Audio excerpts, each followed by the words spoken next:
Okay, kindergarten artists, today you're going to be making the background for a collage. So you need to start by writing your name and class code, Miss G, and your class code on the back of your paper.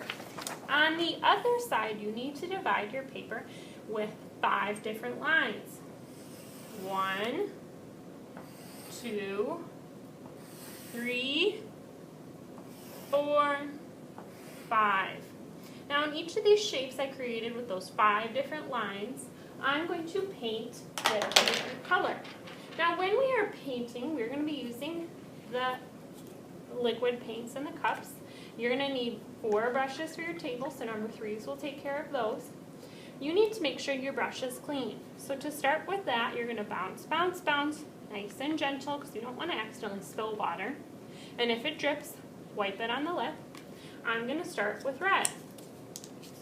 So when I paint with this paint, and I'm going to dip into the red, I'm only going to dip the tip of my brush. Do you notice how I don't get on this gold area or even close to it? This area is kind of like the danger.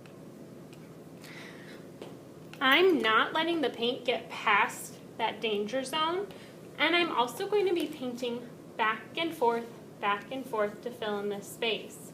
When I see my brush start to get scratchy, kind of like that, that means my brush is thirsty and needs more paint. So I dip the tippy toe of the brush in the cup of paint. Notice I'm not swirling or stirring, just dipping the toe of the brush, and then I can keep painting back and forth to fill in this shape.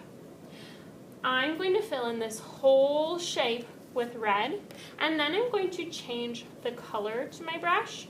Notice how I'm going to move my messy mat or my painting so that I can see my messy mat and get that corner. I want that whole shape painted in.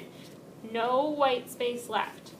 That messy mat catches a little bit of my paint so that I don't have to have a lot of cleanup at the end of the class. Saves me a little bit of time.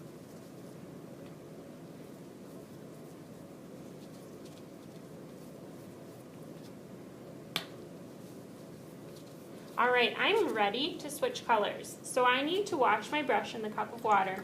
Bounce, bounce, bounce. Notice how I'm barely moving my arm, just my hand in the cup to bounce my brush. This motion is very controlled, not wild. If it drips, I wipe it on the lip. And I'm going to double check my brush. I don't want to see any red on my brush because when I change my next color, which is going to be yellow, I don't want to get red in my yellow.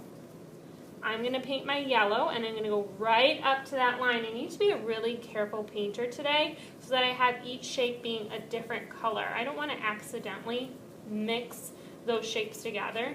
Then my painting won't look quite as clean. I won't be able to see those shapes very well.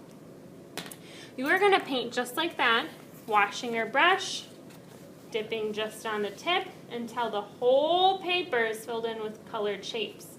Then this painting in your messy mat goes to the drying rack as low as you can go. Low, low, low.